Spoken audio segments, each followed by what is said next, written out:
Today's episode is brought to you by Maddox's new book, Fuck Whales, Petty Essays from a Brilliant Mind. Order now at Amazon, Barnes & Noble, or anywhere books are sold.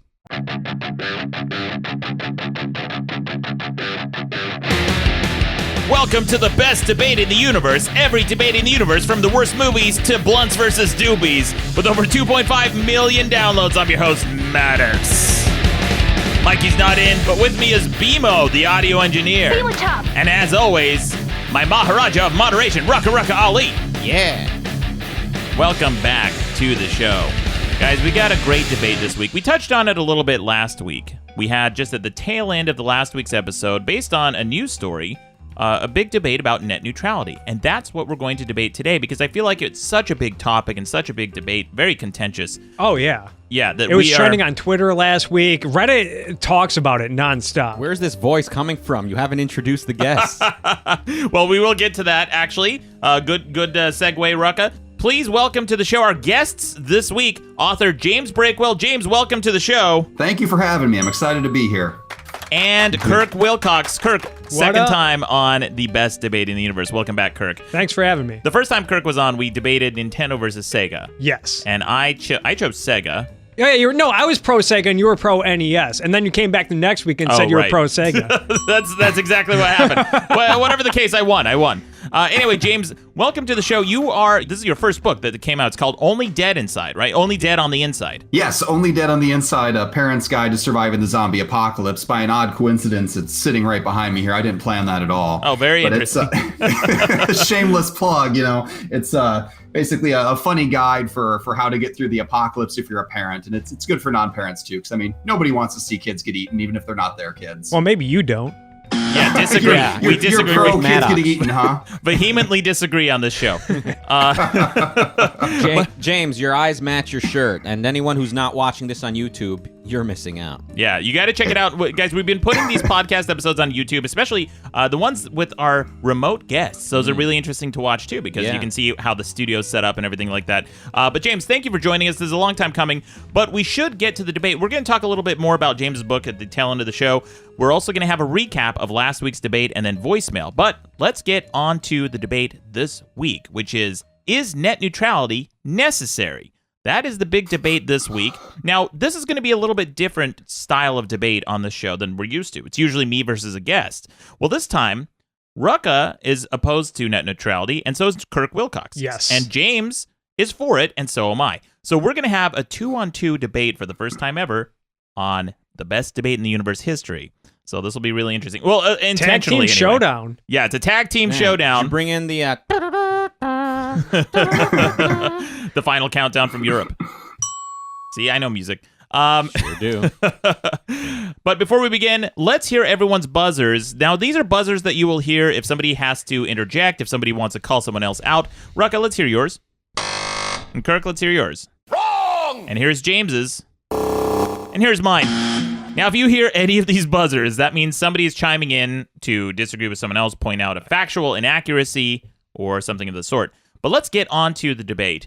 James, as our guest this week, I'm going to throw it to you first. What is your position on net neutrality? Is it necessary? I think it is necessary. I really do think it is. It's one of those situations where I'm a capitalist. I'm all for businesses doing their thing and going out there, but they need to be kept in line sometimes. They're not always looking out for the consumer. And there have been instances in the past where before net neutrality was firmly established, where they came in and did some not such nice things. And I think they're going to do them again. Their big sales pitch in trying to sell this is, we're not going to slow down certain traffic. We're not going to block it, this and that. We would never do those things. And if they'll never do those things, why are they fighting so hard so they can have the right to do those things? If they're never going to do them, it doesn't matter. Just let net neutrality stand. Yeah. We're not going to use it, but let's pass it just in case. Mm-hmm. Now, exactly. Kirk, let's hear the other side of the debate. And this is really interesting, Kirk and Rucka, because most people are in favor of net neutrality. Most people that I know of. And I want to hear the opposition. Like, what is your opposition to this very sensible, very reasonable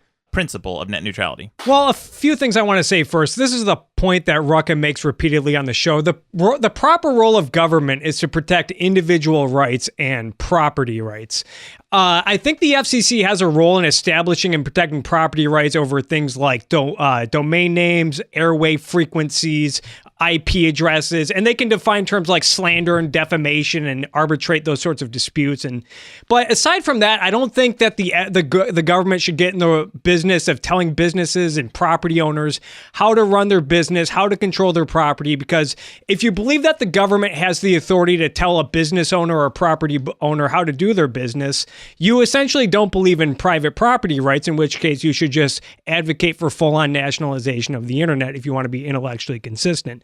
But a few things I notice about the whole net neutrality rhetoric is two overarching themes. It's the hatred and disdain of the profit motive and making money, and it is a distrust of freedom, as James just mentioned. We can't have a free not market. What James mentioned. No, yes, he said I'm a capitalist, but we can't trust these corporations in a free market, so we need to set rules to keep them in line. They want to be free. We can't trust them. Can I get a word in here, or is it just Maddox versus the world? Okay. Well, first and foremost, just for the history buffs in the room, in our listenership, observe that the humongous welfare state and regulated lobby system that we have in America, our mixed economy, our entirely overwhelmingly regulated economy, all began with people saying, "I'm a capitalist, but." Yeah. But I would even go, I would take Kirk's point and go further. I would say the way this is even being presented is problematic. The way that the question is it necessary? Net neutrality necessary? How about is it good? How about is it right or wrong? Is it good? Well, that's an interesting question. So, because this is something that we debated right before the debate actually started, right before we started recording, which is how to frame this debate. Yeah. Is it necessary or is it good? And I made the argument that we should phrase it as, is net neutrality necessary? Because just because something is good doesn't mean that we should have it. Exactly. That not exactly you're right, you're exactly wrong, but the fact that you think in those terms is why you and James wanted to call it is it necessary? So then it becomes a pragmatic discussion of what's the most expedient thing to do, because so morality is completely removed from the debate. Yeah. So this contrast between the moral and the practical is what's allowed statists like you to take over private property for the last 150 years. Let's hear the scarecrow noise again, as though what I didn't say, what I said was not correct. There we go. There it is. That sound means someone has made a straw man argument. I predict. Now, I'm not a fortune teller, but I predict that we're going to hear that a lot during this debate. Yeah. Yeah. Wow. If only someone besides you had access to it. Ironically enough, The Wizard of Oz, there was a famous fan theory that it's an allegory for the progressive movement, which is responsible for this mess in the first place. Okay. Absolutely. All right. So let's don't go back farther than 3 years with Maddox. He gets confused. Okay. Let's talk about what Rucka said, which is we have the freedom until someone says but, and then we add regulation, right? So our economy right now is essentially a hodgepodge, an amalgam of free and regulated, yes, right? Mostly regulated, but yeah. Mostly regulated. James, can you help me out with this? I'm not sure. I don't have my stats in front of me. What's the number one economy in the world? Pretty sure it's America. Pretty sure. Interesting. I haven't checked in a while, but I think we're exponentially ahead of everyone else in the world. Funny how that works. Oh, it's America. That's interesting. Yeah. So America, the number one, strongest, by far, economy in the world. James, do you happen to know? My mind's a little cloudy. Do you happen to know who's like the number 5 economy in the world? I don't. I have no idea who the number 5 economy is. It just came to me. It's California. So not only is America the number one economy in the world, one of the states in America is the number 5 economy in the world. So let's change everything, because apparently what we have now is fucking bullshit. We gotta let's take away all the regulations because apparently what we have doesn't work, right? By your logic that more regulation equals more freedom, then North Korea would be the fucking booming economy of our time. The reason we have so much innovation is the spirit of entrepreneurship that still lives in America, and the fact, funny stuff, I know, so fucking coherent and with reality. By the way, the least regulated economy is the tech industry. Yes, that's the absolutely. least, and that's the one that's booming. That's the reason California is booming, and that's the reason America is still leading the way. Yeah, we got buzzers flying every which direction. All right. Okay, I got to play this because this is the big one. Yeah. Okay, What? so you're saying that North Korea is super regulated, so we should go be like North Korea. First of all, no one's saying I'm in favor of just regulation as a means of economic development. I don't think that's the case, because I can make just the same kind of bullshit, shitty argument that you made and say, oh, hey, Rucka, you want no regulation? Go to Somalia, go to Ethiopia. Like, there's so many economies. Those are anarchy. Yes, they don't have protection of property. They have no government at all. That's anarchy. Okay, and I'm glad you mentioned that, Kirk. We got to go back to something you said, which is the role of government. Role of government. Which is what? To protect individual rights and property rights. To protect individual rights and property rights. James, would you agree with that? Yeah, I do. But that net neutrality protects that. Like if you want to make a contract with Netflix, if you want to say, I'm going to make this contract with this business that advertised me and I made the free choice to deal with them. And then you have a middleman, this internet service provider that says, you know what? We have our own service. Comcast says you should be using Xfinity to stream, not Netflix. We're going to slow your service down. That's why you need net neutrality, so they can respect your right to make business decisions and not let someone who has a monopoly over access to the internet cut you off or limit that. Why would Comcast block access to Netflix? There's been instances already of cell phone providers slowing it down because it clogs down bandwidth, so they prioritize other things. And why don't they have the right to do that? In this hypothetical Comcast scenario, let's say that they make a Netflix competitor. I mean, they already have streaming. Let's say they start putting original programming on there, and they say, we don't want you to use Netflix. We want you to use our service. And they could prioritize since one of those pays them more money. But, okay, and so you think that they might do that because they would make a lot more money that way? Comcast would just block Netflix and push their own streaming platform and say, all right, Comcast customers, you have to buy our stuff, and we're going to slow down Netflix, because they'll make more money, presumably, correct? AT&T already did something like that. In 2013, they blocked FaceTime because they had some competitor or something they wanted to use. So they just said, don't use this. You know, we have something else we use, or we don't want you using that. I mean, there's precedent for this happening. Yeah. Well, here's what I'm getting at here. So I've heard this analogy a lot. John Oliver has been floating this around that, if we leave these ISPs, these greedy corporate ISPs to their own devices, they're just going to look out for their own profit and they're going to maximize profit. Let's assume this is true. Let's assume that if we leave Comcast to their own devices, they're going to throttle Netflix and YouTube. They're going to push their own streaming apps because it's going to double, triple their profits. Anyone that's invested in Comcast, Verizon, any ISP, they're going to be jet flying, limousine riding, kiss stealing, wheeling and dealing, because they're going to be living like kings because they are throttling Netflix and YouTube and they're making lots and lots and lots of money. Why don't they have the right to do that?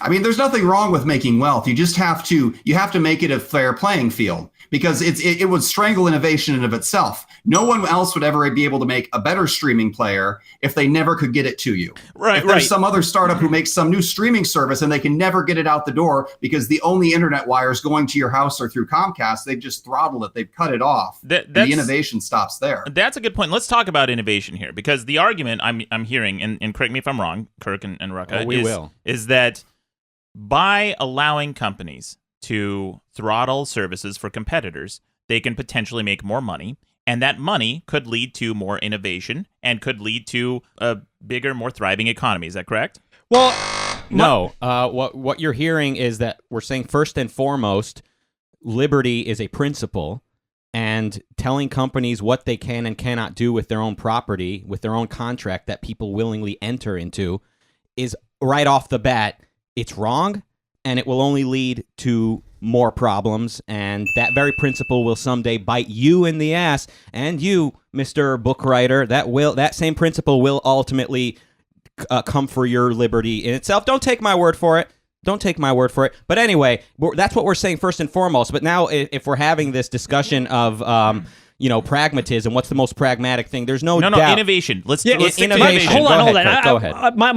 My whole point isn't predicated on innovation. The fact of the matter is, this is America. It was founded on the idea that you have a right to life, liberty, and the pursuit of happiness. If you're going to say that companies, private ISPs, cannot maximize their profits, you are saying that they cannot pursue their own happiness, and that's anti-American. Okay, well, let me ask you this, Kirk. It may make somebody happy to sell drugs to kids. It may make somebody happy to sell alcohol to homeless people who are alcoholics. That is fine. Selling to homeless people, you think that should be illegal? If somebody has a problem and they are on the streets because of this problem. You think that you should just enable them and continue to give them alcohol? You do. We do. You're saying we should. You're proposing a law right now that is not on the books to make it illegal to sell alcohol to an alcoholic? Bring back the 18th Amendment. I don't know. I don't know what the solution there is, but let's say that I may do. not, that But may as not far be. you use the kids example, kids are not consenting adults. I do not think that they should be able to buy drugs. Bad example. But it makes me happy. Why shouldn't I be able to sell kids? Well, because you're drugs? infringing on their rights because you're violating their consent because they cannot consent to purchase alcohol. But kids can go to the store and buy candy for themselves, can't they? Yeah. And is it good for kids just to sustain themselves on candy, to subsist on candy entirely? I mean, candy doesn't have any short-term disastrous effects like alcohol or drugs. Yeah. Well, what if in the pursuit of my happiness, I just want to go outside in my lawn and burn a bunch of leaves and tires? Is that cool? Are you okay with that? My neighbor Kirk, is that okay with you? If you have no immediate neighbors that'll be affected by the smoke, you do have that right. You have a right to hold on. You have a right to pursue. He thinks he's about to pone me. I got this. Yeah, you got this, guys. If I don't have any immediate neighbors, and what if I do, Rucka? Because everybody does. Then you're violating their property by blowing smoke through their window. But it's my happiness. I just want to burn tires. This is where your rights and other people's rights need to make sure that what you're doing is not violating someone else's rights. You can laugh at me, but what I'm saying is perfectly consistent. No, I'm agreeing with James. But what you're not grasping is you're taking that principle of where your actions cannot violate someone else's rights, and you're now saying that Comcast conducting business as they see fit, preventing someone else from entering the market because they seemingly cannot compete with Comcast is a violation of that company's rights. Yes. And that is such a false equivalence, and it's so not consistent with the principle of saying you can't blow smoke into somebody's window. James, you buzzed? Yeah, I think one of the things we've got a false equivalency here. We were kind of pretending that these businesses are existing in a vacuum, that they put this internet here and just all on their own, but they use those same regulations to get it in here. I mean, they only get internet to my house because they have easements through the government that says you can go and dig this ditch through other people's property and bury this line. You have an agreement with the city to run these lines and put these things there. Without those regulations, without those agreements going through other people's property, they wouldn't exist in the first place. Is that done through eminent domain laws, or is that done through a voluntary transaction where people agree, yeah, you can put this line under my property, but you have to pay me for it? When I bought my house, there was an easement on it, built into it by the city, that I didn't have any choice for, that said, this part of your land, we can run power lines through and water lines through and whatever else through. Well, it sounds like a violation of your property rights. Yeah, well, that sounds terrible. By the way, so Kirk and I are on record right now saying we don't agree with eminent domain. We don't believe it's okay for a company or the government to violate your property and to pass lines through your property without consent. So the fact that these cable companies or the ISPs got to this point through special favors from the government is a big part of the problem. That's something we'd like to eliminate rather than increase, which is exactly what government involvement will lead to. But if you could run power lines, if every single person along the way had to agree to run those power lines, nobody would have power. You'd have to get 100 houses in a row to agree to it, or you'd have some crazy zigzag pattern with 6 houses without power and then the other 94 with power. I mean, you have to, at some level, be able to run power lines and water lines and everything else through, and internet lines. It's all the same idea. It sounds like the provider companies have a problem, and I'm not going to let the government solve it for them by forcing anyone to do anything. So they'd better figure out a way to either get people to agree to have it pass through their property, or else they'll have to find a new way to provide people with this service. Not to mention, so I read a story this week. Verizon is currently rolling out a plan to install 5G hotspots in everyone's homes. They're already experimenting with this, and they want to get rid of fiber optic cables. They hates America. No, it's they just want to use wireless. So he hates private business. He wishes it was all nationalized already. It's not just Verizon. AT&T and Google are working on this too. That's such bullshit. We gotta stop. Hold on. Okay. We gotta go back to this whole issue because we never got back to it. Innovation, okay, and competition and fair play and giving the principle of America. And this is something you believe in. Do you believe in this, Rucka? Let's hear it. The principle of America is that everybody should have an opportunity. Everybody should have an opportunity to make money. Everybody should have an opportunity to start a business and be successful and live their life to their fullest extent in their pursuit of life, liberty, and happiness. No. No, but not everybody should have that. How do you fucking disagree with that, Rucka? No. I didn't say, you said everyone should have an opportunity as saying someone should have an opportunity granted to them. And someone else No. It's by default our inalienable rights. There you go. Our inalienable rights are to be able to create a company if you want to. Yes. Create a company if you want to. Here's why the principle of net neutrality is good and necessary. Because in 2004, there's a company called Vonage. You guys know what Vonage is? I remember it. It was a voice over IP telephone service, okay? Now, what is voice? What is audio that we're hearing right now? Like an MP3 file. When you guys download this podcast, when you watch it on YouTube, that's a file that you're processing, right? You're decoding data. And that data can include voice, it can include video, it can include pictures, it can include text, whatever type you want, but it's all data. Back in the 90s, when people connected to the internet with modems, this is what it sounded like. Yeah. Oh, yeah. Takes me back. The Maddox era. Now that sound at the end of that modem connection is kind of sounds like static, but that's the sound of data. So when we are transporting data back and forth to each other, those lines that we communicate on should be indifferent to the type of data that you're transferring. Whether it's voice, whether it's video, whether it's sound, whether it's text, anything, it's all data. Now, what a company like Vonage came along and did, they said, well, let's innovate this. This is interesting because if we're just transferring data over the internet, why can't some of that data be voice? Well, an internet service provider in North Carolina had a problem with that. This is from the Daily Dot. It says, in 2004, Vonage customers who lived in rural sections of North Carolina started reporting something strange. The voice over IP service, which effectively turns a broadband connection into an inexpensive phone line, had suddenly stopped functioning. The problem wasn't limited to a few individuals. Every single customer of regional internet service provider Madison River Communications was facing similar issues. Why? Well, the company had imposed a system-wide block on all voice over IP services through a process called port blocking. In addition to broadband internet, Madison River also offered a landline telephone service to which voice over IP providers like Vonage are a direct competitor. So by blocking voice over IP from working on its network, Madison River was attempting to prevent the cannibalization of its own landline business. Do you think that's fair practices? Do you think that's competitive? I'm not saying it's fair or competitive. I don't think it's the government's responsibility to enforce fairness in the marketplace. It's just to protect individual rights and property rights. Oh, okay, if cool. If Madison Communications finds it in their best interest to block, it might be a dick move, but they have every right to do so. Great. So Kirk Wilcox builds a donut shop, and it's my right to come over and just build a brick wall in front of your door? Well, do you own the space outside of his? How about this? It's not the government's right to tell me what to do with it. Well, okay. Yeah. What are you going to do with that wall? I'm just going to put up a fucking brick wall in front of your door so your customers can't get in, and by the way, you can't get out and you starve and die. Matt, I have a question, because last week on the last episode, you mentioned that without net neutrality, that the internet would look like Facebook, correct? Yes. And I thought that was a fair analogy because for people who don't know, Facebook, if you want to get your content noticed, you have to pay to reach more eyeballs, which I have done. Also, Facebook reserves the right to kick people off its platform or stifle the boosting, which they've done with me, as have Twitter. So if you think that companies and corporations should not have the right to discriminate against certain forms of information or discriminate against certain players, why is it okay for Facebook and Twitter to do it, but not Comcast or Verizon or AT&T? No one said it's okay. Asking you a question. That's it. No one said it's okay. Here's your error, Kirk. You're assuming that Maddox doesn't.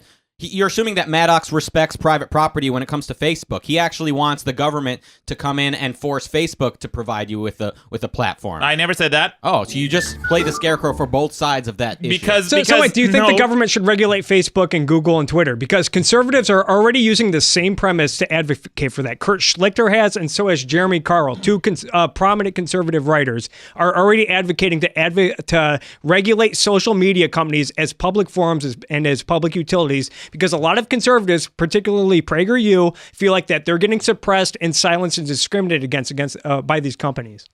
Well, that's kind of an argument for regulating social media, right? Well, no, I don't want to. I don't want the government regulating social media or enforcing fairness in the marketplace. I think that these private companies have every right to exercise their judgment in what's in the best interest of their company. I've made this point before. Yeah, James, I want to hear what you have to say too. Let me make this point, and then I'll get to James.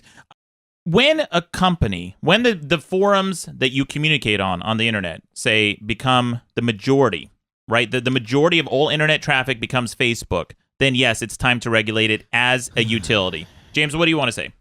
I was going to say that the whole thing about competition. So Facebook does this. It limits you. It hides conservative messages. It does whatever. Well, you have the freedom to go and use a different service. If we don't have net neutrality, though, your internet service provider could say, no, you don't. You can use Facebook where you're being regulated like this. But if there's a legitimate competitor to it, we could limit access to it. I mean, because we don't want you using that one. So if you really want a free marketplace, if you really want competition, you have to open it up so everyone can at least get on the internet and compete. Yeah, what's wrong with that? Other websites can launch at any time. They might not be popular right away, but like, if people really want a conservative source for news, they can patronize a website that provides that. It's not like what? No, what if the internet service provider? Yeah, they're like, it's like the Vonage example here. They're like, no, you can't go to that other website because we're going to block it. You really think that it's going to be a competitive, fair playing field if? Let's say Facebook comes along and they say, okay, we're so big now, the majority, like 70% of internet traffic is us. And they're going to put their thumb on the scale and say, nah, you know what? This competitor that you're creating, this better platform or whatever, we're going to slow down the traffic to it to the point where it becomes useless to try to even access the website. Do you think there's ever going to be another chance for anyone to take Facebook down? Sounds like a reason to switch ISP company. No, Facebook themselves. You can't. Especially look, you guys have the luxury of having lived the majority of your lives or a good chunk of it in Los Angeles, and I do too, where we have competition. But in Utah, in fact, I have 2 ISPs right now. I have Spectrum at home and I have Verizon on my phone. Great, good example. But in Utah, in rural areas in Utah, in North Carolina, and South Carolina, some of these smaller states across the America, you don't have competition. You only have one provider, and if that one provider decides no, it's only 30% of the market, but I still don't think that's justification for regulation. That's like saying there's only one Starbucks in Boise, Idaho, and there's no other coffee shops. So the federal government gets to decide what's on the Starbucks menu. Well, let's talk about no, that's totally different because you don't need you have. There's a lot of places to eat. That's not a good example, but I get your point. Shops. What if it is the only restaurant?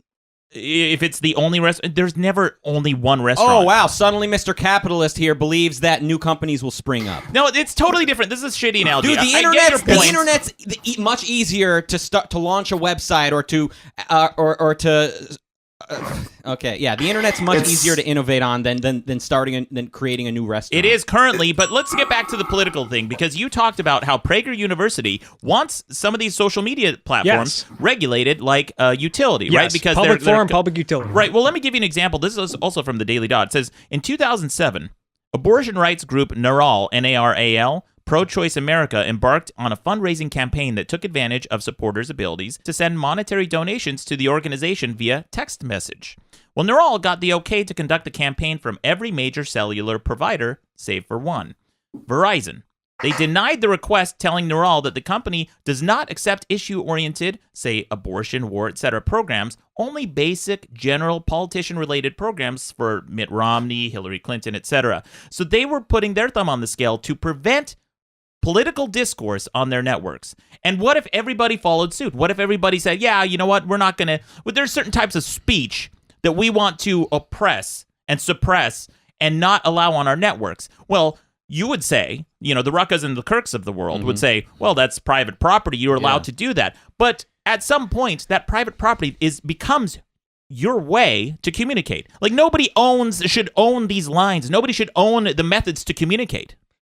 Okay, so this whole fairness of information is applied to public access television. Do you know how public access television works in America? Basically, if you run a public access television station or network, you have to give everyone in the community an equal shot at programming. You're not allowed to discriminate against anyone, and you're not allowed to censor content either, barring smut and maybe hardcore pornography. And as a result of this, public access television for decades has been a popular go-to forum and platform for neo-Nazis and white supremacists. And I think freedom of speech requires the right to refuse sanctioning of ideas and things you disagree with. And I find it interesting, Maddox, because you've said on your show numerous times that it's okay to punch a Nazi. Why isn't it okay to censor their websites or block access to their websites? Why you're asking me why isn't it okay to censor access to their website? Not censor, but to refuse to provide them with their website with like if Comcast doesn't want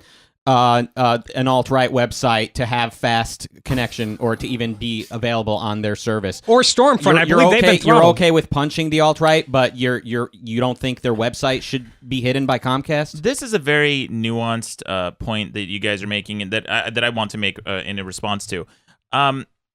It goes to the fundamental beliefs that these people have. If you think that it's valid speech to incite violence against a group of people, I do not.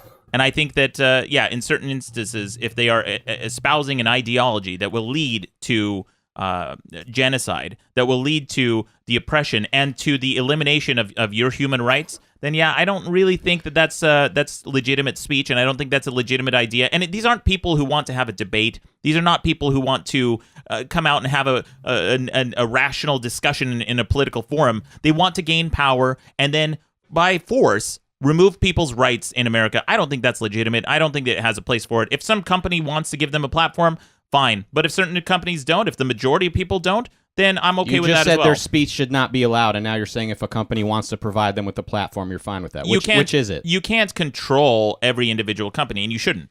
I think one of the core principles of net neutrality is kind of the dumb tube, where you don't necessarily inspect what goes through it or what doesn't. All traffic is equal. So the garbage, traffic like that goes through with legitimate political traffic, like for, the Republican or Democratic candidate or whoever else, because nobody's in there and inspecting it and regulating it. And that's not to say you can't still get them off the internet, because there are places that wouldn't be regulated like that. Like, for example, the hosting.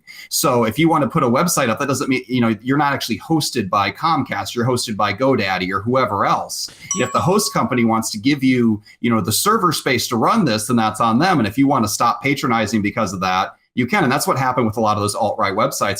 They didn't go after the internet companies. They went after the actual hosting services, and the hosting services made the decision to stop. But wait a minute, I thought there was supposed to be equality of information. Why don't these alt-right neo-Nazis have a right to a platform if we have to treat all information fairly? Servers, if they want to build their own servers and do that, they can. But if GoDaddy wants to refuse service, they can. Beautiful. The point is the part of it that's open isn't the servers. You don't have to give them a server, but the lines themselves are open. It's kind of like on the telephone. Every telephone call is equal.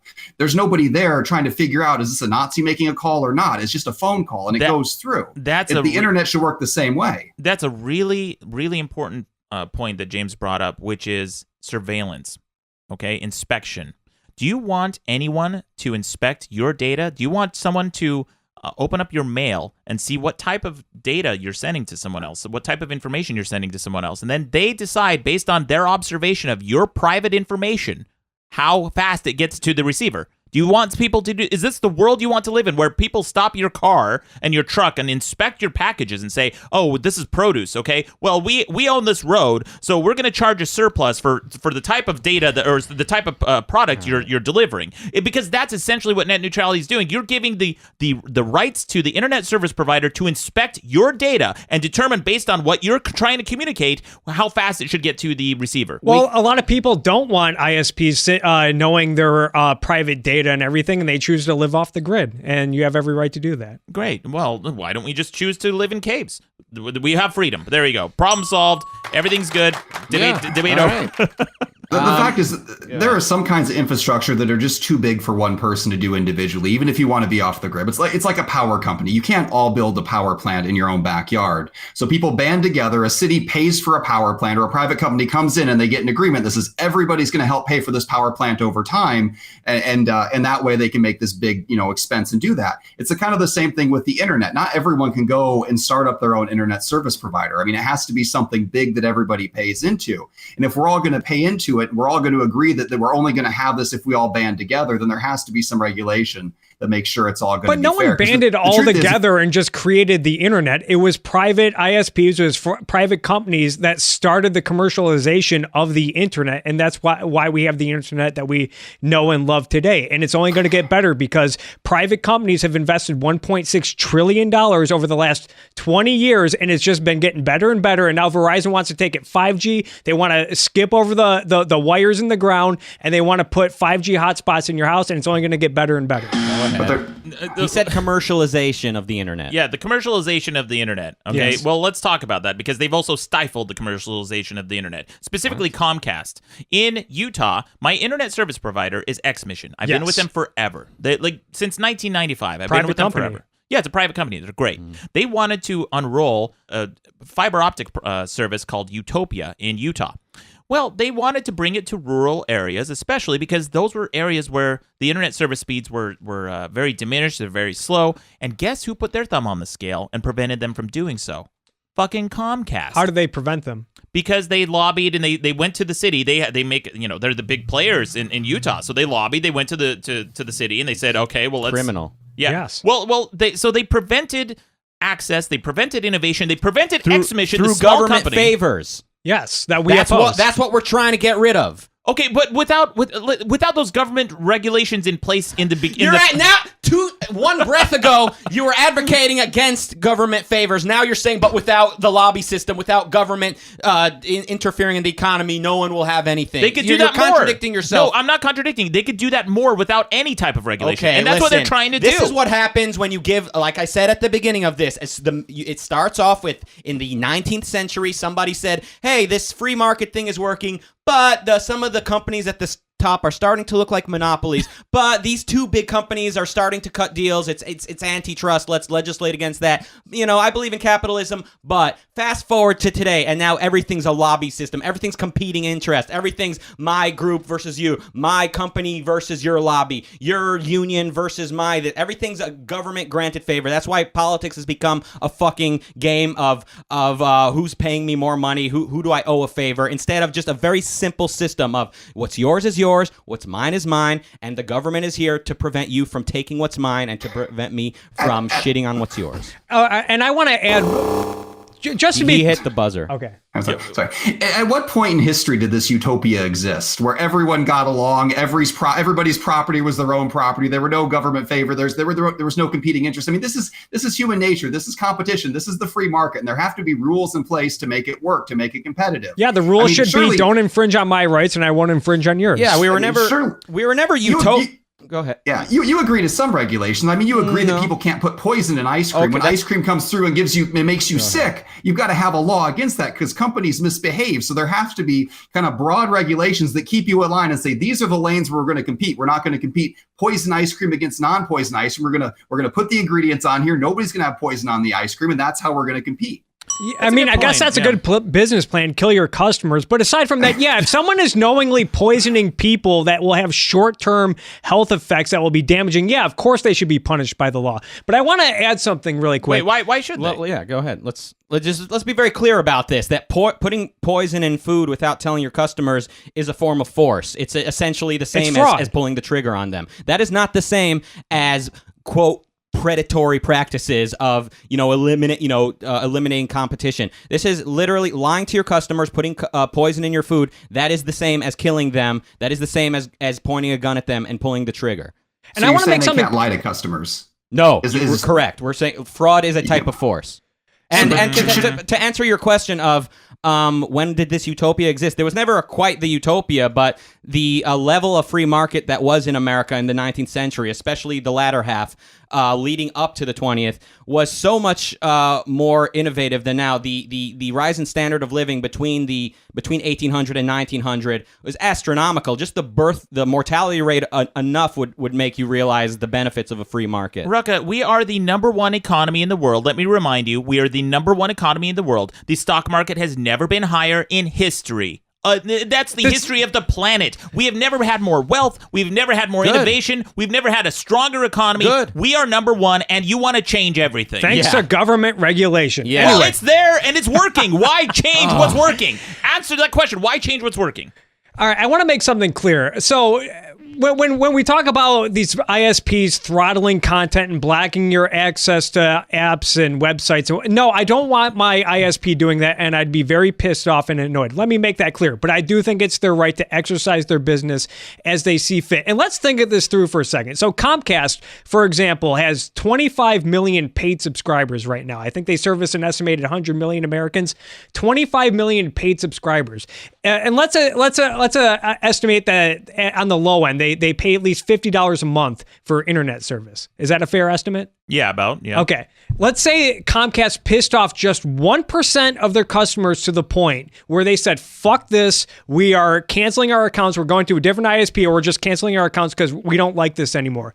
Comcast would lose over $100 million a year in revenue. How is that good for business?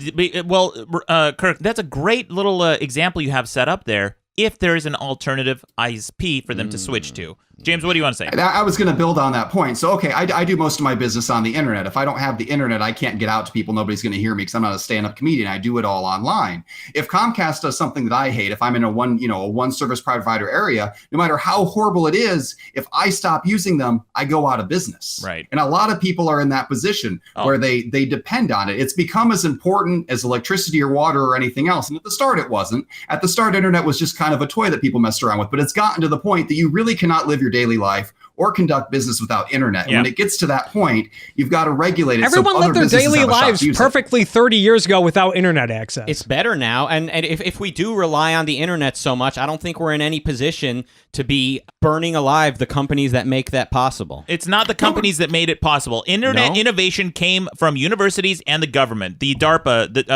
the internet was created for the Defense Department. But it was commercialized by private businesses. Well, it was, but the infrastructure, the ability to do all of these things came from the innovation of universities that were not, right? And you want to make the case that the commercialization of the internet is what's driven innovation. Yeah, fine. You can make that case. But your personal freedoms end where you start to oppress mine.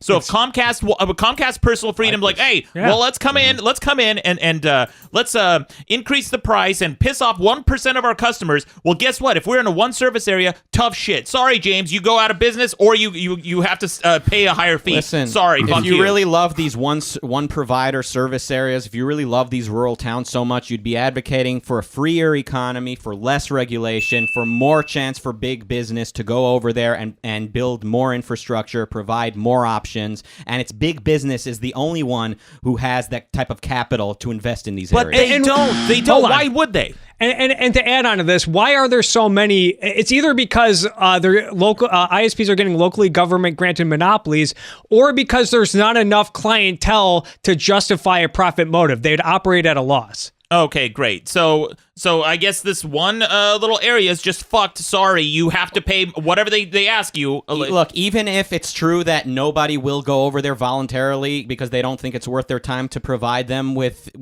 access to internet, why should everyone's life revolve around people that choose to live in some little bumfuck USA? Oh, okay. So why should everyone's life revolve around people who are being oppressed? People whose rights are being taken away. Yes. Oppressed? Yes. Their rights are being taken away? If they live in some shitty little racist town? Ooh, checkmate, motherfucker. I guarantee these people who have no access to internet, who you're sticking up for, I guarantee the first place they go with that internet is some hateful white supremacist website. So yeah, put that in your little pipe and smoke it, Mr. Utah. Okay. Yeah, how did they treat you over there in your one provider service Shitty. town? They called me, They called you terrible things. All sorts and of terrible things. We don't want them to have internet if they can't afford James, it. what do you want to say?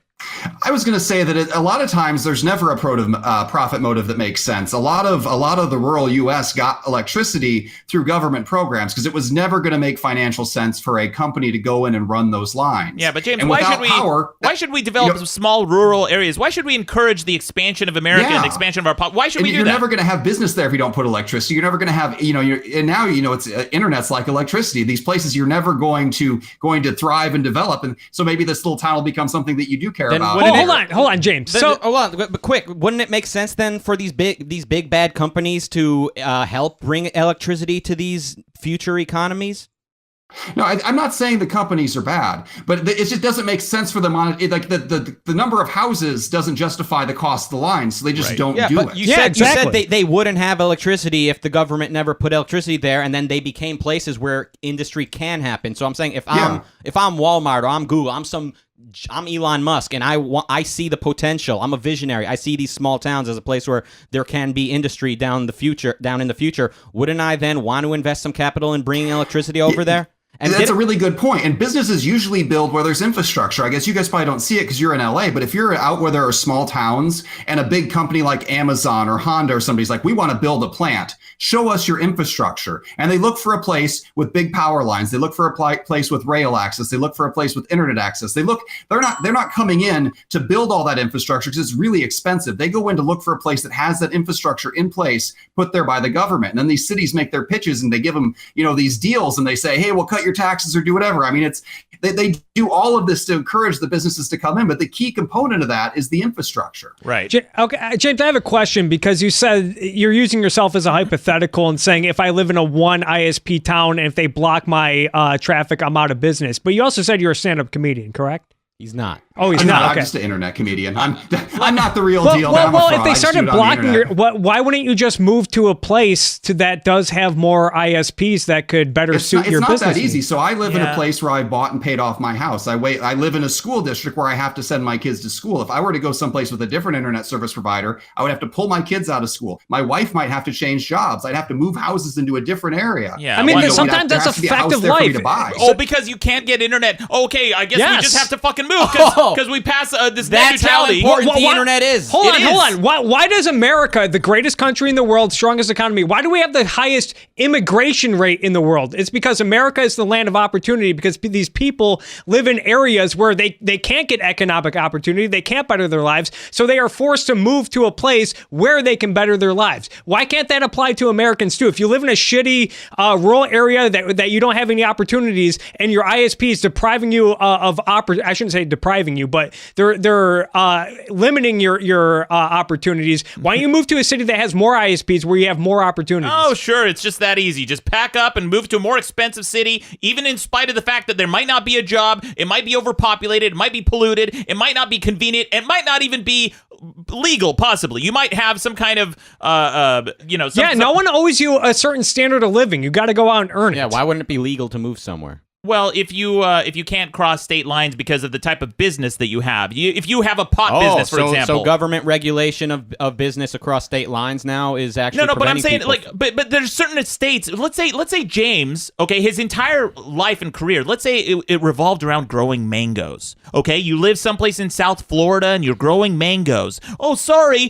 James, Comcast is gonna fuck you over with your internet. I know. Why don't you just get up and move, James? Why don't you change your fucking career? Why don't you sell the plant, sell your whole fucking family out? Oh, sorry, that family business that you've been carrying on for generation to generation. Yeah. Sorry, fuck you, because you have no more internet. Your family history of growing mangoes means the whole world and people's rights should be compromised so that you can keep growing mangoes in a certain region. You are oppressing someone's right. That's you oppression. are telling them, you are telling them you cannot run your business and also have internet. That's why your ancestors fled Armenia, because they were not being incentivized to grow mangoes in the town where their parents lived. No one flees Armenia, buddy. True. Everyone's just on vacation. Flocks. They always go. Yeah. You guys are all on vacation. The whole diaspora. You're just any day now. You guys will be going back. Not that I'm looking forward. No. I just want to say this, too. Let's look. You guys keep talking about companies, right? Mm-hmm. Most companies are in favor of net neutrality. Yeah, little guys like Amazon and Facebook. Google, Microsoft. Yeah, little guys. Yeah, Facebook. Did you catch the sarcasm? Okay, I'm sorry, yeah. So the big companies, these are companies that are in favor, and not just them, but actual little guys, too. Mm-hmm. My internet service provider is a small internet service provider in Utah. They are in favor of net neutrality. Most companies, the people you guys are arguing for, don't even want you to fucking argue for them. Wrong. Hold on. We're arguing for principles, not for the particular companies. Go ahead. By the way, we're talking about lobbying and corporate bought politicians. What makes you think that this isn't protectionist legislation in favor of Facebook and Google and Twitter and all of these big corporations that are in favor of net neutrality? I don't think it's in favor of anyone, and that's the definition of the word neutral. It's not. If it's not in favor of anyone, then why advocate for it? Yeah. Because that's freedom. It should be neutral. No, it's not. And by the way, let's take a look at an example of a country that has net neutrality. Okay, this country, is a little country called South Korea. All right, they've also. This is from MarketWatch. South Korea has also been discussing standards for net neutrality. In 2011, the Korea Communications Committee, which regulates the country's telecommunications, organized a net neutrality forum consisting of government, internet service providers, civil activists, and academia. And in 2012, they set up rules that prevent a telecom operator, like Korea's KT Corporation, from providing service without justifiable grounds, such as ensuring network security and stability. They passed net neutrality laws in South Korea, and guess who's the number one, the fastest internet speeds in the world is South Korea, followed by Norway, which also passed net neutrality, followed by Sweden, which also passed net neutrality, Hong Kong, Switzerland, Finland. It goes on, and dead last on this list is the United States. Yeah, and you attribute these fast speeds to net neutrality? Yeah. Yes. Because I've read a lot We about... have it, too. A lot of the most experts credit South Korea's fast speeds with vibrant competition between the private ISPs, and because a lot of the people that have internet access live in high densely populated areas. It's an apples to oranges comparison because, as we said, America's a large company that's very spread out and very diverse culturally, and we have a lot of rural areas where it's not feasible to have a competitive market of ISPs, as we just talked about 10 minutes ago. That's not a bad argument that it's a little bit different of an economy, but yes, a lot of private investment too. Well, that's fine. Then let's look at some of the other examples. Norway, Sweden. In France, I was in a subway tunnel in France, and I had 4G data speeds in 2003 on my 3G data speeds in 2003 in my fucking cell phone in a subway tunnel, and I can't even get a fucking connection in Beverly Hills. And it's because Verizon and AT&T have no compete zones. It's a little wink, no nod, compete nod. zones. Yeah, well, they kind of, it's illegal. but they Locally wink and they government nod. granted monopolies. Yeah. Yeah, they're corporate created monopolies, and they're created because they don't want to compete with each other because it drives their costs down. It drives their prices down and their costs up. They don't want more competition. James, it looked like you had something to say. I think competition in general does, and it's kind of weird when you argue against net neutrality to be in favor of competition and against net neutrality. Net neutrality is the ultimate competition. I mean, if you're gonna open the floor to everybody, then you finally compete. But I think more than anything, we're kind of extending out into hyperboles here. Like all regulations or no regulations. This is one very small regulation, and the harm from not having it could be very great. You could drive people out of business. You could force them to move. The cause from having it is very minor. A business might not be able to make as much money as they would otherwise. We're not driving them out of business. We're not making them illegal. We're not saying they can't innovate. We're just saying treat the data equally. It's a very small concession that has very great benefits. As I said up front, if you don't believe in if you think that the government has the authority to tell property owners and business owners how to operate, then you essentially don't believe in private property rights. And I think this notion that we should just turn a blind eye, we should disregard the concept of property rights and the Declaration of Independence just so that a bunch of entitled cucks don't have to pay an extra $5 to watch the third season of Daredevil is absolutely outrageous. Yeah, and you're the one introducing force into the equation. You're the one telling companies what they can and cannot do with their own property. You can own property and still have people make laws and tell you what to do. I mean, I own my house. I own it outright. There's no mortgage or anything. But even though I own it, there are still laws that govern what I can do. I don't know of any country in the world where you can do whatever you want with your land without anyone telling you or regulating what it is. There's no place on earth that exists like that. Most of the earth is highly unfree and a terrible place to be. But yeah, as far as laws concerning your property, I would get rid of all those laws, except for, like I said, to the things you do on your property which could affect other properties. But whatever you want to do with your own home, if you want to let it fall apart and have your ceiling cave in, I mean, I think it's your house. You can do what you want. Rucka, you're a principled man. Yes. And this principle of yours that you strongly believe in, get rid of all the laws for his house. Laws? Yeah, all the laws and regulations over his house, right? Over your property. You would get rid of most of them. The ones that affect anyone other than himself, I would keep. Okay. Yeah. To what end? To the end that without property rights, no other rights can exist. And no, that's a philosophy. To what end? Are you looking to increase the economy? Are you looking to make people's lives better? To what end? I would like liberty in my own life because I understand that the only way for me to live on Earth is to be free. Free to think, free to produce, free to trade.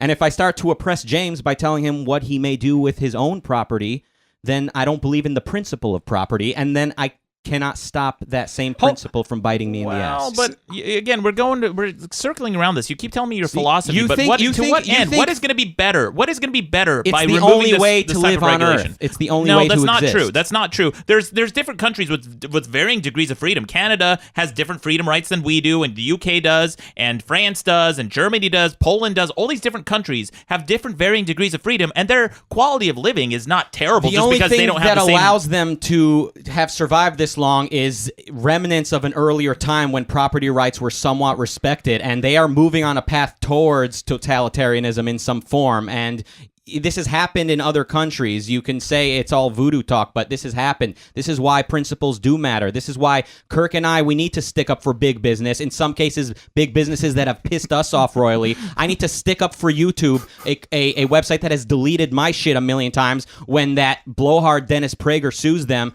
I need to then stick up for YouTube, even though I don't exactly like YouTube, because principles matter. You still think in terms of floating abstractions, so you think everything's just concretes. So that's why you wanted to debate, is net neutrality necessary? Because I want to debate, is net neutrality good or is it bad? You say, well, who cares if it's good or bad? It might be bad, but still necessary. See, that's where you're confused. No? What you guys are sticking up for big companies, for these companies that don't even want you to stick up for them. Exactly. That's how principled I am. That's how they don't agree with your principles. Those companies don't have the right to give everyone else's rights away along with their own. They're not. It's like saying somebody once told me, as a musician, they told me, hey man, other musicians, they think all music should be free. I said, good, they can give it away. They don't have a right to mine. Right. But since James brought up his house as an example, say you wanted an Airbnb, you want to rent out a room in your house to make some money. What if does the government have the right to come in and tell you, no, you can't use your discretion. You have to let in everyone equally. You can't monitor who you're going to let stay at your house and who you're not going to let stay at your house. And also you have to set a certain price point where everyone can afford live in it. a society. I mean, you make concessions. If we're going to live together peaceably, we have to lay down rules to get along. Let's agree to whether or not we're going to let people come in and out of our homes. Is this something we want here? Is this something we don't want here? So that's what laws are. That's what government is. You elect people who represent your interests. They go in and you make an agreement for the community, because once you live in a high density area, what you do affects everybody. There really are no more decisions that affect just you when you have neighbors on every side of you. Hold on. James. But if your neighbors band together and they all vote that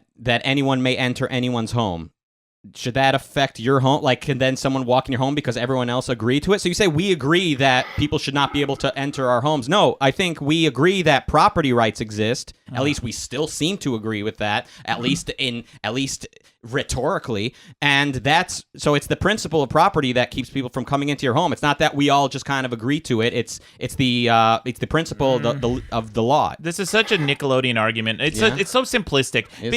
We should all. I mean, look, on paper, it's a fucking fortune cookie. It's a bumper sticker. What you're saying, you repeat over and over again. It sounds so great. We should all have freedoms and property rights. But here's the problem with this fucking principle. And let's use James's house as an example. Yeah. Let's say James wants to run an Airbnb, and he advertises it as a great place to party and smoke and do drugs and alcohol and prostitute.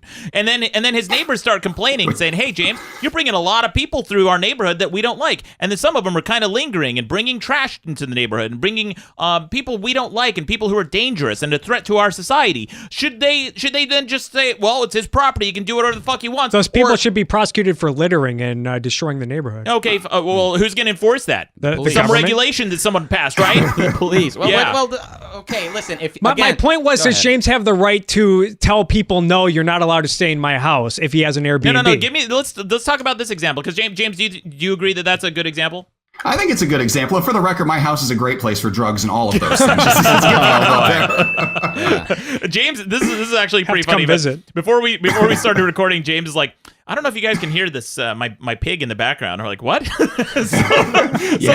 have a house full of pigs and kids. Don't come do drugs here, please don't. I thought James had a pig like in the other room. He goes, oh, it's right here, and he just picks it up and he's just holding his pig. Which, by the way, before the stream ends, James, maybe we'll have you bring it in so we can show the YouTube crowd. And James, I am 100% sure that there are many people that would like to take that pig away from you, because they don't feel so. What I'm telling you is, I believe in the principle that allows you to have this creature that you love and your family loves, and that's so when I bought this pig, I looked at the rules and regulations, and there were some places I could live in communities that wanted pigs, and there were some communities that didn't. I made sure that I lived in a community that approved of pigs, that everyone around me agreed to this set of rules, and then I bought the pig because it was within the rules. Well, that's a great example. Let's talk about pigs and pets and animals. It's relatively innocuous if you want to own a pig, a horse, a chicken, whatever. What if you want to own a tiger or a lion? And your neighbors are like, I don't know if I feel comfortable with you owning a tiger next door. Danger. But yeah, because it poses a danger. And by the way, so do any pets, because they could carry disease. Now, there's a certain level of compromise that we as a society have. It's not absolute property rights. You're not allowed to own a tiger or a lion in a rural neighborhood, even if it's your property, and even if you think that this principle, as good as it looks on a bumper sticker, should be upheld. You shouldn't be allowed to own property that could potentially injure your neighbors. Is owning a tiger as dangerous as throttling my Netflix? I mean, I don't know. What's your point? I don't know. Clearly, Comcast is a bigger danger to society than owning a tiger, from what I've heard here today. But also, before you pull us into this rabbit hole of, how does my action affect my neighbor? Look, the question of how your actions may affect your neighbor is an important one, and to a certain degree, I need to defer to legal scholars to help sort out these what seem like semi-arbitrary lines of where your actions affect your neighbors. And in some cases, homeowners association may factor in that. You may be in more government. Homeowners association is not government. It is government. That's homeowners. It's small. Yeah. Well, what's the government? Just people. It's a voluntary contract you enter with your neighbors. Yeah, but it's still government. Whether the device in which you enter, voluntary, involuntary, is irrelevant. It's still just government. It's not. It's a contract you're engaged in. You enter it into. Government is a social contract. That's all it is. You can leave government if you want. Go live in the fucking hills somewhere. Oh my God! Can I finish my point? Can I finish? Finish your point. Before you try to blur the line between economic decisions and governments forcing you to do shit you don't want to do. The line between the line of where your actions affect your neighbors is an important one and can be a very difficult one to answer. But can we agree that there is a line between your property and your neighbor's property? That's all I'm saying, is that you have your property, your neighbor has his property, and where your actions may affect your neighbor is some topic worth investigating. But what you're doing here today is saying fuck property if it prevents somebody from accessing internet at the speed that they want to. Fuck property if big companies acquire big amounts of property, and what they choose to do oppresses somebody that doesn't feel like moving. Yeah, pretty much. No, it doesn't feel like is wrong. It can't move for a number of reasons. That's their problem. An important point I want to make, because there's a lot of fear mongering. Oh, if we let the market free Comcast and Amazon and Verizon, they're just going to screw over the customers. Let's keep in mind that the FCC has a long history of corruption and sticking its nose where it does not belong. It once fined Univision millions of dollars for not providing enough children's and educational programming. Is that something that's fair? No, it's not. And look, just because the FCC, and by the way, you're not wrong, the government does have a history of corruption. Many governments do. And so do corporations. And that's the problem. I mean, I can give you example after example. AT&T, James kind of touched on this earlier, but in 2012, AT&T decided to try to throttle Apple's FaceTime product on its networks, because they had their own competing service that they wanted to roll out. It's such a thuggish kind of a mentality to say that just because you are a corporation and that we have property rights, that it should be absolute to the point where you put up a brick wall in front of your storefront so your customers can't even get in to buy your product. I would say that brick wall can be, you can sue somebody for preventing customers from entering your business. Really? You sue? Yeah. What law are you violating? Sounds like a regulation to me. If you're imposing on their doorway. What are you going to say, James?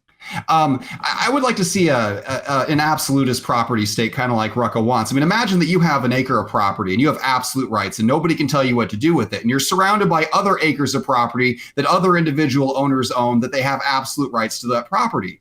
And you raise some crops and you want to sell it. But you want it, but to sell it, you have to pass through their property. And since they have absolute right to their property, they say no. Yeah. You can't leave your property. I mean, great example. Is that a situation we're going to end up in if you have absolute right, or should you have an easement that says we can pass through each other's property for commerce? Because what if somebody comes along and buys a donut around your fucking property? Oh, sorry, tough shit, fuckface. You can't ever leave your property. I own this land around you. You're in an island of you. Enjoy your absolute property rights, dipshit. You're going to starve to death. Great. You got anything, Kirk? Well, to the FaceTime app. Hold on. This donut around your house. Someone buys all the area surrounding your house and you can't leave. I would probably try to buy some of the land from them. They're not selling it unless Maddox's big government forces them to sell, which is exactly what he would be advocating for. But in this, you want to talk about Looney Tunes. You want to talk about fucking living in the clouds. So in this world where you have a house and someone manages to acquire all of the property surrounding your home. Well, guess what would you do in that? Like, does that negate property rights? Like, is that by that argument? Is that an argument against having absolute property rights? I'm drawing a blank, to be honest. Absolute rights. I mean, same here. That's not really something I thought. I guess that's something you just have to do. That's a bridge you have to cross when you come to it. What I would do in that case is I would as loudly as I could point out what was happening, and hopefully some kind-hearted person would bring a helicopter over. Sorry, you don't have internet in this world because of net neutrality, and you don't have any property. You don't have any power lines going to your property. You can't. And by the way, this property, this donut shape, is 25 miles long, and you can yell all day long. No one can hear you. And your dipshit made up bumper sticker land of absolute property. I don't think a free market would ever bring about that type of system, and if it ever did, I think it would also have a lot of very wealthy people who would notice this happening and seek and buy bigger donuts and buy bigger donuts to show them how it feels, and ultimately this person would become a fucking meme and a hero, and all the women would want to sleep with him because he's famous. But like, I don't know. Is this really the world you live in? The more freedom you give people, the more they're going to buy donuts around people's house? Yeah, because people with absolute freedom never abuse it. You know, you brought up South Korea, and like, is that your criteria? You really want to bring up the one country where that borders the other country, where if you look at them at night, we've all seen this bird's eye view at night, where one part of Korea is lit up and really nice at night, the other is pitch black. Wow. And is that no? No, that's ridiculous. And also, that's due to our interference with the Korean War and a lot of different factors. We forced them to be communists. We forced Kim Jong-un, whatever the first guy was. No, but our interference in the Korean War. Like that parallel that they drew, that they created North and South Korea is arbitrary. It's amazing. Nobody in North Korea is responsible for actual oppression that they're committing, but our Comcast is oppressing people it won't provide with fast internet. Okay. But, guys, look, the only type of property that I'm in favor of, absolutely, is a fresh meal from HelloFresh. Yeah. Guys. On that, we agree. On that, we all agree. Guys, today's episode is brought to us by HelloFresh. Madcast Media has teamed up with HelloFresh, and they are offering everyone in our audience $30 off your first week of deliveries when you go to HelloFresh.com and use the offer code MADCAST30. That's MADCAST30. Guys, I love HelloFresh. It's super convenient. James, I don't know how far away you are from your city center, but you have a family to feed. I do. And HelloFresh has a lot of convenient options. They have family plans. They have different plans for vegetarians, for meat eaters, anything you want. You can choose a delivery day that works best for you, and you can pause it if you're going to travel. That's super convenient. That's something I was thinking about, because a lot of our listeners travel. They're very business-oriented. They may go on trips and things like that, so you don't have to cancel your service. You can just put it on pause, and it resumes when you tell them that you're going to be back. They deliver it right to your door. Everything comes pre-measured and labeled in meal kits that you can make. And most meals are made in under 30 minutes. The average meal costs under $10. And these are fantastic meals, Rucka. Remember, you came over, I cooked several of the meals for you. Yeah. I don't know if I can use that. $30 off your first order? Yeah, $30 off your first order. Damn. One of the meals that's this is one of my favorites. Now, when you go to a store and you look at their, sometimes they'll have like a deli and they'll have that really good looking skirt steak, that really thinly sliced steak. It's delicious on a sandwich. It's really good stuff, but it seems kind of intimidating to make. Well, they have this meal. It's a pan-seared steak with roasted butternut squash and green beans, and it is fantastic. In under 30 minutes, and you feel like a real chef making this stuff. By the way, searing steak takes 4 minutes on each side. I don't know why people think it's a big to-do. It's 4 minutes on each side for a medium rare. And then you slice it up at little angles. You get that really nice like skirt steak look to it. And then you, while that's going on, you throw your butternut squash in the oven. 30 minutes later, you got a fresh meal. And guys, with HelloFresh, it gives you the confidence to try meals you would never try cooking yourself. It's a really good way to expand your cooking vocabulary and expand your repertoire and the types of foods that you would eat. Like a lot of people have never really tried couscous or za'atar. It's a kind of a Mediterranean thing, and they use some of these ingredients in HelloFresh. And you don't have to. You don't have to if you don't want to. They have a lot of different options. It's great, guys. Madcast30 is the code. $30 off your first week of delivery. Thank you, HelloFresh. I'll add that cooking is a very essential life skill that I think everyone should learn to develop because it will better your life. So what better way to get started than with HelloFresh? Absolutely. Yeah. Thank you, guys. Yeah. Rucka, do you have a wrap-up for us? Yeah. Guys, if you're ever not sure what side of an argument you're on, just keep in mind Maddox has the incorrect opinion on everything. Whatever side of an issue he's on, you need to be on the opposite, and history will reward you for it. It's a Rucka wrap-up. Well, I'll agree with that. By the way, anyone out there around the world that feels entitled to come on this show and give your opinion, Maddox doesn't believe in his own property rights, so come on down. That's bullshit. No? Yeah, I've always said, if we're going to violate some rights even this much, why not start with yours, Maddox? Great. Well, people do all the fucking time. I'm sorry to hear that. Yeah, I'm always the one on your side. Yeah, well, apparently, then that means you're wrong by your own fucking definition, shithead. You just said that anyone who agrees with me is wrong. That makes you wrong. No, I'm right. You're the one that doesn't support your own property. Bullshit. Guys, we should get to a wrap-up of the debate from last week. Yeah. So we had the two debates. James, you're gonna like these results. One of them was net neutrality. So let's debate let's that now. What do you think, Kirk? I'm wrong. No. Well, he stumped me with that donut analogy, so I'm just gonna disregard property. I really like that came up. That's so good. So last week we asked, what is the best worst movie of all time? And we had two juggernauts going up against each other. One was called Fateful Findings. James, I don't know if you're into shitty movies, but this is. It's just like shitty movie masterpiece. Fateful Findings and The Room. Have you seen either of those movies? I did not, but I listened to your podcast and they sound amazing. Yeah, they are amazing. Well, it was neck and neck. But the best worst movie of all time with 51% of the vote was Fateful Findings. Yeah. Wow. Adam from Your Movie Sucks won that debate. And then the other question we had a mini debate about net neutrality. So this may be foreshadowing on how the voting will go this episode. But we asked our audience, should we keep net neutrality? And with 90% of the vote, yes. Yeah. Oh, shocking. You said 90? 90%. Only 90? Yeah, 90%. Are you serious? Yeah. Hold on. 10% of people are not... Maybe they don't understand it. Those other 10%, they're confused. Yes on net neutrality, no on net neutrality. 100% of them probably agree with you on this. Okay. 90% of the people disagreed with Galileo, too. So more than that, yeah.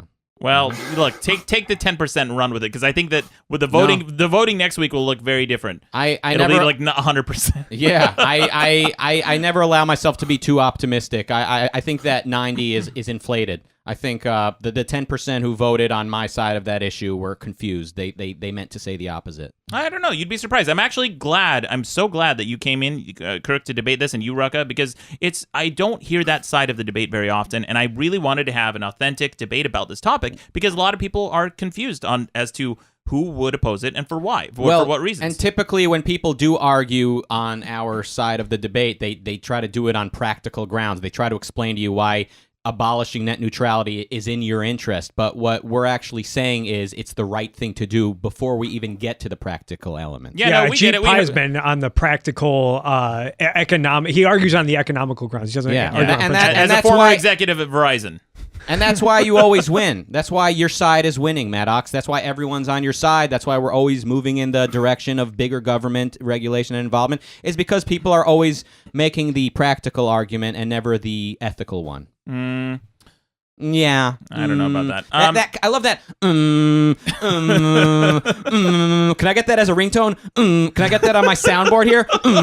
Every time you say something that's foreign to me, that that's way outside my scope of intelligence, I'll just hit the.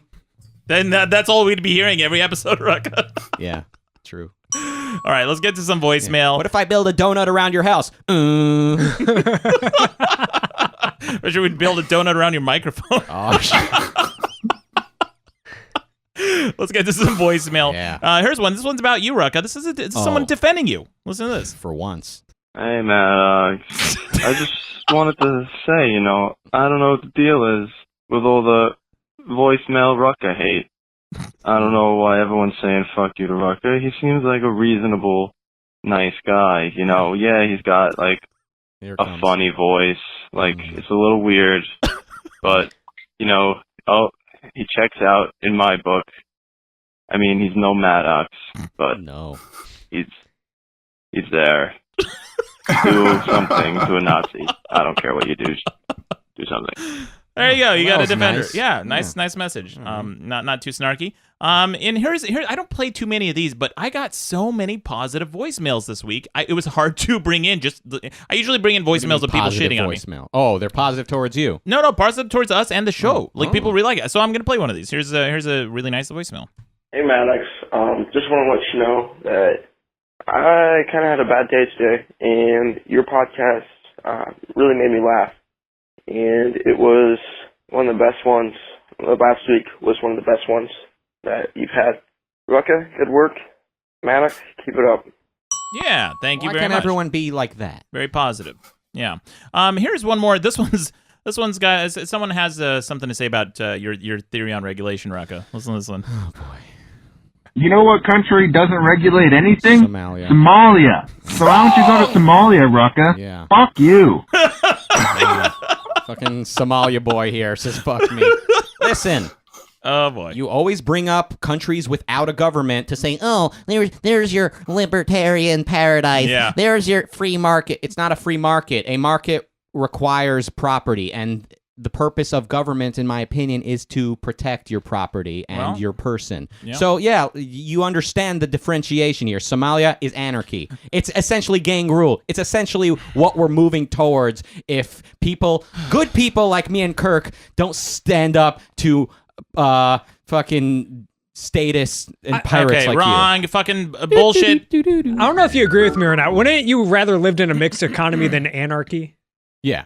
Yeah. Rucka, buddy, I love you, and you are a feminist. And here's, I like this. Wow, that's low. You mean because I advocate for the rights of every individual, including women? In most cases? No, because you argue the exact same way that feminists do, which is a feminist would come along. Yeah, this is really follow me here, right? Okay, this is the analogy. Yeah, let's do it. A feminist says, if you're not a feminist, then you're a piece of shit, because feminism is the principle that men should be equal to women. And when you say that to somebody, that is an unimpeachable principle. I think that most people would agree with that men and women should be equal, right? We are all on board with that. And where it becomes a problem is when they try to extrapolate that principle into other things in which their theories on how this equality is being unequal or oppressed is when they start saying, well, what about mansplaining? What about manspreading? What about this? And what about that? And what about catcalling and all these other things? And then it becomes this thing that has all this baggage carried along with it.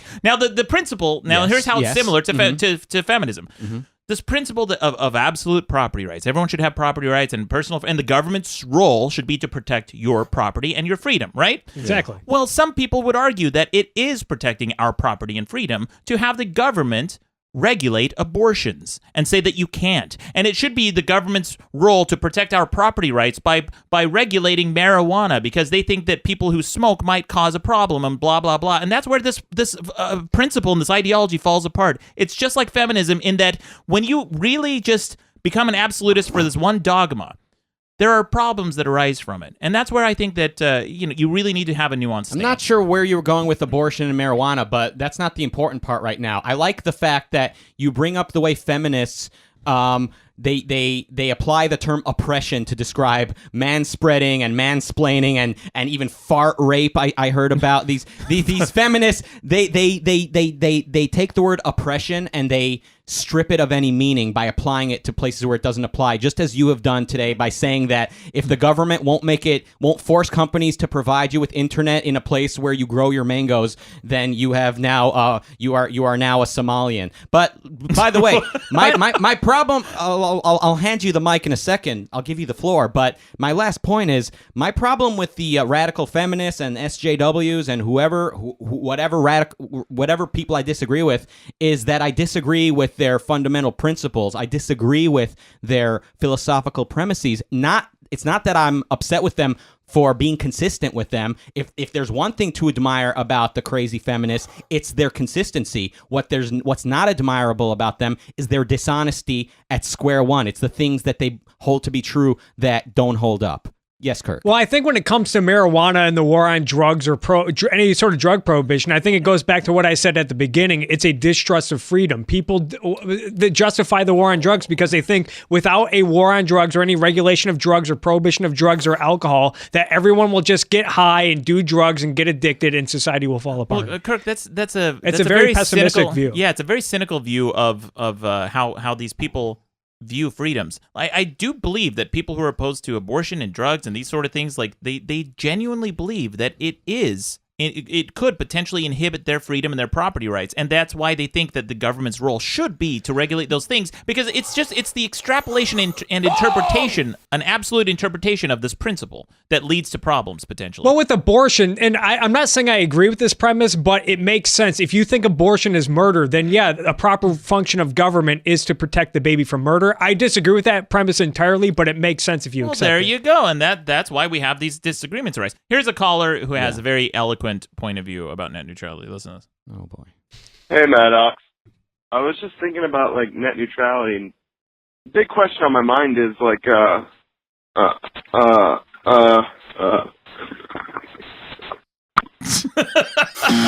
He went on a little bit and said something nonsensical. A very big Twitter user, a very big person that used to follow me, unfollowed me on Twitter this week, and I have a feeling it's because I tweeted things that were repealing net neutrality. That's my theory. Anti-net neutrality. Yeah, thank you. You see, you're the wordsmith.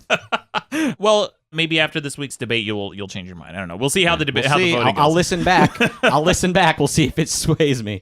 Please call in and give us your opinion on net neutrality and whether or not you disagree with me and Rucka. Well, I'm sure we'll get plenty of voicemail. James, do you play video games at all? Yeah, I play Xbox, yeah. Okay, have you played the game Last of Us? Because I know that zombies is a theme in your book. I have not played The Last of Us, no. Okay, oh, well, you're not missing out on anything. It's garbage. So I had a caller, I said as much a couple weeks ago. I had a caller call in to disagree with me. Listen to this. Okay, The Last of Us is a dope-ass game, and it's got a dope-ass story, and they're not just zombies. They're infected by cordyceps, which are a parasitic fungus that is real. Just fucking Google it. Like, they don't affect humans in real life, but in the video game, there's a new strain of cordyceps that can affect humans. Just look it up. Google cordyceps and look at it. It's like ants and other plants and shit and spiders. It's really crazy. It fucking like takes over the host and makes them do fucked up shit, you know, to spread the. Yeah, okay, we get it. Look. The point is, Last of Us isn't original. That story came from Resident Evil 4. And I know it's based in nature. Resident Evil 4 that came out years before already did that storyline. Last of Us isn't even original in its basic premise. Nothing about Last of Us is clever, original, or edgy. The one thing that Last of Us could have potentially innovated on, and they did for a hot second, is your lead character, the player that you're playing with, like 3/4 through the game, dies. Well, so you think. And then you start playing as your secondary character, which I thought was really interesting. I would have loved to continue playing the game with the Ellen Page character. That would have been really interesting. But Last of Us decided at the very end, oh no, the guy lives, and then you go back to playing as it's a garbage game. James, you're not missing out on anything. You know why you suck at zombie games? That. You saved me hours of my life. You're welcome. Why? What's that, Kirk? You know why you suck at zombie games? Why? Because you haven't read James's book on how to survive a zombie apocalypse yet. Wrong. But James, let's talk a little bit about your book. So, Yes. what was the driving force of it? Like, why did you decide to write this book? I wanted to write about something that parents are good at. What parents are good at is being afraid. We're kind of always in this crisis mode. You're trying to protect your kids from threats that aren't necessarily real because we have this fear inside of us. We evolved in caveman time. We're adapted to be afraid of giant bears and saber-toothed tigers. And now we live in a world where the biggest threat is a recalled car seat. So I wanted to see how kind of panicked, overprotective parents would do if we put them back in a world where we're not at the top of the food chain, where there are real threats, where your fears are justified. And I think parents are going to do amazing. I think we're going to do better than everybody else in the zombie apocalypse because we're already dead inside. We've already been broken down, and you can't break us down anymore. And we're going to be great. Now, how many kids do you have? I have 4 kids, 4 daughters. 4 kids. Holy, and a pig? Just one pig? Just one pig. I'd like more. I got to talk to the wife about that. Yeah. Well, she sounds like a pretty cool wife that you have any pigs. So this is true. So James, your book, Only Dead on the Inside, it's available on Amazon. Is it? It's in Barnes & Noble. Is that correct? Yeah, it's in bookstores everywhere. Barnes & Noble in Canada. It's at Indigo and Chapters. And just remember, when you're making your purchase decisions, I'm the guy who argued for net neutrality. So remember that if you're looking for a book. Yeah, it's a lot of fun, and it looks like. Did you make the artwork yourself in the book? Yes, I made the artwork. Yeah. Now, I will take the blame. But it's I wanted the cover to reflect what was inside, just the stick figures, the blank faces. It's very representative of what parents are. Yeah, it's a lot of fun, and it applies to really any apocalypse. It's something. I mean, it speaks to. It's almost like the zombie survival guide. Who wrote that? I actually don't know. Max Brook. Max Brook, that's right. The Zombie Survival Guide, but it's written from like a family perspective, which is a lot of fun. Yeah. Yeah, because every other survival guide out there, it's like, what would you do if you get in trouble? Basically the zombie apocalypse scenario for parents. That's what this book is. So because there wasn't anything else out there like that. I wanted to do what do you do if you're dragging 4 kids through the apocalypse? And I think it comes through. If you buy this book, you'll survive. Nobody who's bought it has died in a zombie attack. That's a fact. Nice. Just check out. Well, we will link to it on our website. We know you got to go. Thank you for joining us on this debate. Thank you. But let's get to some quick news headlines. Yeah, headlines. All right. This is, I don't know if you guys heard about this, but a lobster was found with a Pepsi logo tattoo, and it fuels controversy over ocean litter. You guys hear about this? No. It's garbage. Nice. It's one of those stories. Yeah, you got to get a Coca-Cola tattoo. No, it looks kind of weird. I saw the lobster claw. I have a black and white printout. You're not going to really see it here, though. I'll post it on YouTube. But they found a lobster. This I guess a lobster catcher or whatever. Mm-hmm.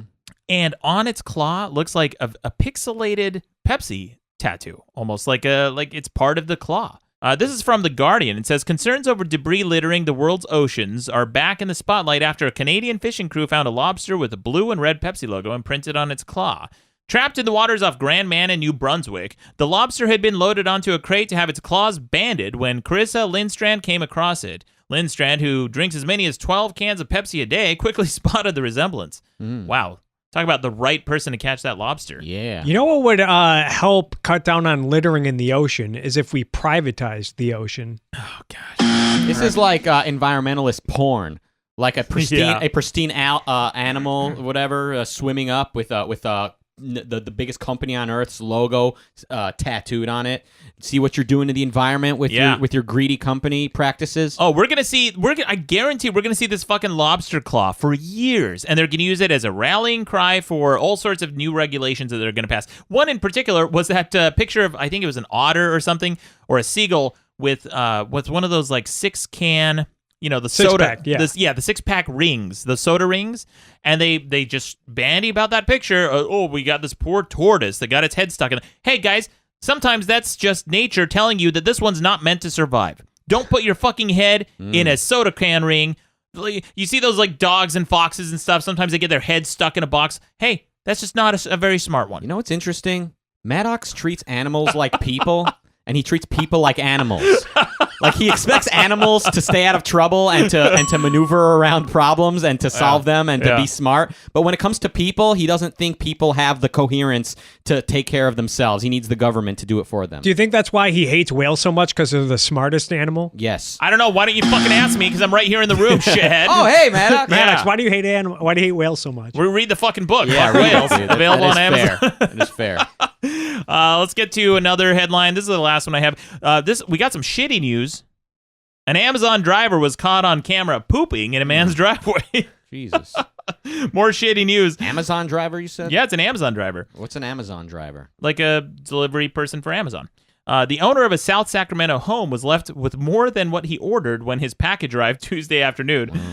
I've never seen an Amazon truck. They've got like their own delivery driver. I thought they just go like UPS Express or something. I thought they had like their own version. Like they outsourced it to some company. I didn't know it was Amazon though. It's a mix. Sometimes they do. They have their own trucks. Sometimes they have DHL, FedEx, UPS, whatever. I know. I think it's just UPS and DHLs. The only types of deliveries I've gotten from Amazon. But they also have their own trucks. And this was a delivery to Nemi Batista. He got home around 3 p.m. to find a large piece of poop at the end of the driveway. He figured it was from a neighbor's dog, so he checked his home security cameras, hoping to make whoever owned the dog come over and clean up the mess. And I have a clip from this news story. Listen to this. New this morning, a homeowner gets a gross kind of package left behind by a delivery driver in Sacramento, and it's caught on camera. The Amazon driver is in that U-Haul van there, stops to poop in the street right in front of homes in broad daylight. The female driver then runs back into the van and then takes off.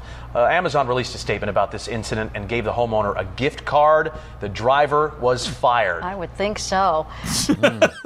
Well, you could have let him off with a warning. Come on, Amazon. Yeah, people got to use the restroom. Yeah, people got to shit. Yeah. Well, anyway, guys, those are the headlines. Thanks again to James. Yeah, I miss him. Thank you to Raka Ali, the Maharaja of moderation. Maharaja. Thank you to Kirk Wilcox, debater. But most of all, you're welcome. Do you think some companies purposefully make new characters overpowered, or maybe err on the side of overpowering for the sake that if they're underpowered or known to be underpowered, no one's going to play them? But if they're overpowered, more people are likely to at least try them, even after the patch in the balancing. People, will still buy, it's like the introductory price of, some McNuggets or something. Interesting theory. So what he's talking about is sometimes new video games will unleash a new character or something like that, and to start, they'll make him overpowered. His theory is that may be just to get you in the door, get you to try the new character, and then they'll nerf it down the line. Here's one more. I talked a couple episodes ago about how I wanted to poop in someone's hands, I guess. This guy's calling it about that. Call Amazon. Maddox wants to poop in someone else's hands for a change. So what do you want them to go do with that poop? Do you want them to say go fuck themselves? Or I think we may have stumbled upon something new with Maddox this week. He may have some sort of repressed sexual fantasy involving poop.